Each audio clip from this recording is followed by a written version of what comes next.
Hey guys, this is Rod. Haven't done a video for a while, but let's catch up on a couple of things. First off, here we have a repaired shovel. Come along here, you'll see I've broken it. And can I spot the little piece? Yeah, I can. This is what broke off. Obviously went into here. So what I did was I swung around, I swung the I swung around the handle and folded it down. It worked out for, I think it was $9, something silly like that on eBay. I bought a wood rasp and filed this piece in here down to the same contour as that. And we whacked it in. We sealed the wood with just a bit of spray paint. And instead of doing what are the riveted sections, I thought I was going to be able to show you here. We've just put a couple of screws in, because I'm going to take those screws back out and I'm going to reinforce it with what is it's a tape that I got off eBay as well. It's a fiberglass tape and you soak it in warm water and that releases a glue agent. Then wrap it around here, re-screw the holes and reinsert the screws, and then this is my other usual trick. As we can see, that's the underneath of the other shovel, the good shovel, and I always put gaffer tape on the bottom to act as a little bit of shock absorption, because we're always levering. So hopefully I'll get a bit more life out of these shovels, because they were about $19 a couple of years ago. When I saw one on Saturday it was $23, so it's a lot cheaper to reuse the handle, which isn't too much shorter, not enough to worry me. And yeah, get another life out of it. So that's the shovels. Now, the tape, this bizzo here, might as well show it to you. Yeah, and it comes in a bit of a sealed unit. The reason I'm not taking it out is, for some reason, it's all sealed off. So, yeah, in this satchel.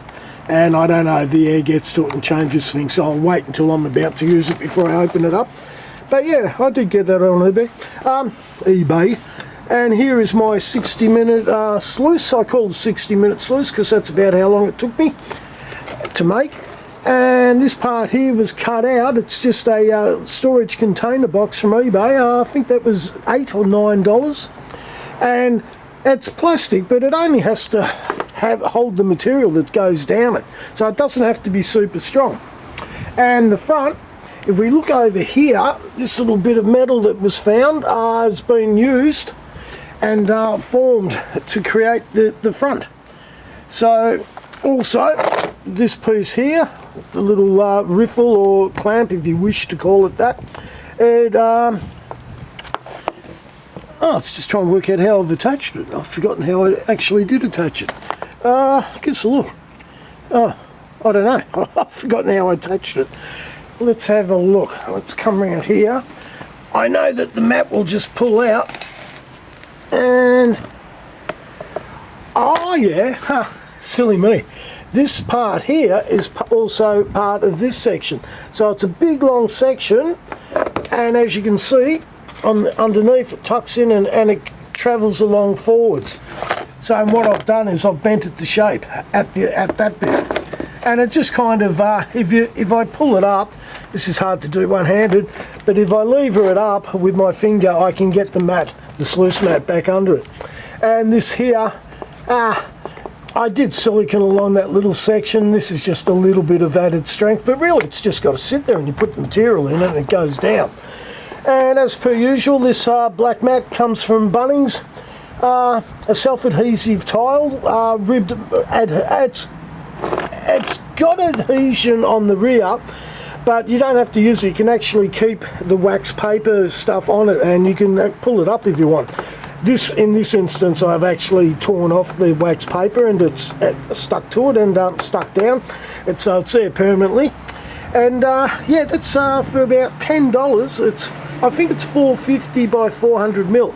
So it's a decent shape and you can always get enough for a feeding chute. And just underneath here, just a little couple of cross member support things. Probably not cross members, but let's just call them supports for that section there. So and a little bit of bending just to help add to some flow. Probably could have gone down a bit lower, started the bend a bit lower, but it's all good. As I said, it actually works out. The PVC matting, just while I say how much it worked out to be, you can get 3 metres of PVC cushion matting, it's called, and it's 15mm higher for, it was $90 for 3 metres when I bought some about a year ago. And I've used, I've sold a number of mats on eBay, and I've used a few too, and kept a few just for projects and what have you. So that's the 60-minute sluice, and I think I will use it in preference to what is the here's the outside dummy. What is the Adventure Gold Sluice, which has been on other eBay videos. And now for the big project, here we go. And I'm going to reverse engineer this a bit. So what we had is, we had the Ford classifier, which once again has been on previous eBay videos. And it's only about, I think, $78 I spotted one on eBay on the weekend for, which is pretty cheap, and it's an odd size, so it's a 9-inch width on the sluice, not 8, not 10, but 9. And because I've decided, the Ford classifier had the grill on the front, and then as it went through, it collected here, and your water went out, and then off the top of the grill you swiped off the rocks that had travelled over it. But I think they need to be longer to be really effective. It was a little bit slow and too much material was gathering up at the front. So I had a bit of a look at it and thought, well, why don't I make a Highbanker? Now, part of the little problems I've discovered was this is quite thin. It's not designed to be at the bottom of a Highbanker. So it's taken a few, where are we? Can we see the cross member? Yep, there's one cross member. And side clamps and what have you underneath, and it's pretty good there.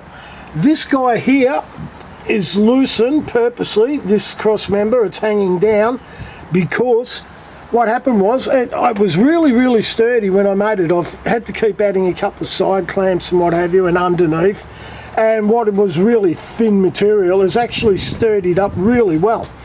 But what I discovered was, because I pulled this out on an angle to create more width on the feet, it brought in the top, which when I went to bring the top half onto it, this had come in a bit, so I've had to loosen off this guy, and I will have to readjust it once I sort out what's going here. We are just looking at the mock-up version at the moment, but it's on the way. So I'll come around here, try not to step on my stuff under my feet, and yeah, just a push bike pack rack that I found works perfectly, just to hold everything up. So as you can see, it's enclosed at the rear, and the crash bars will obviously go over that section where it will all drop into, and that's we'll cut this in half probably and insert it in there. Probably just one half will be enough. I want to let the riffles and the other aftermarket mat do the rest, and then we'll come back around here to the front just to show you. So as you can see, it's closed off. As I said, this is just prototype stages. That's closed off, so everything that hits it will come down and go back. And wow, I'm just looking at my battery. It's not going to last long, so I'm going to have to finish this quickly. So this actually came with the Trevor sluice. This stuff itself is actually quite expensive, so for $78 just to get this and what is some miner's moss, which isn't as good as this, but it's not bad. So once again, we've got, here's my 2 sections there of the PVC matting, and this will go on the top. Once trimmed, I'll be able to sit it in properly, and we'll do 2 screws and 2 bolts, and I'll be able to take it off, lift it up, take out the mats for the cleanup. This guy here, this is stuck. This is a remnant of the Ford classifying sluice, and I'll work out how to sit this in. Get rid of this guy. We'll sit this in somehow, and we'll make a bit of a clay catcher, clay stopper. So that, oh, there you go. That's a bit of a quick look at how it may work. Yeah, so, and in here, this is where I'll angle grind all the crash bars.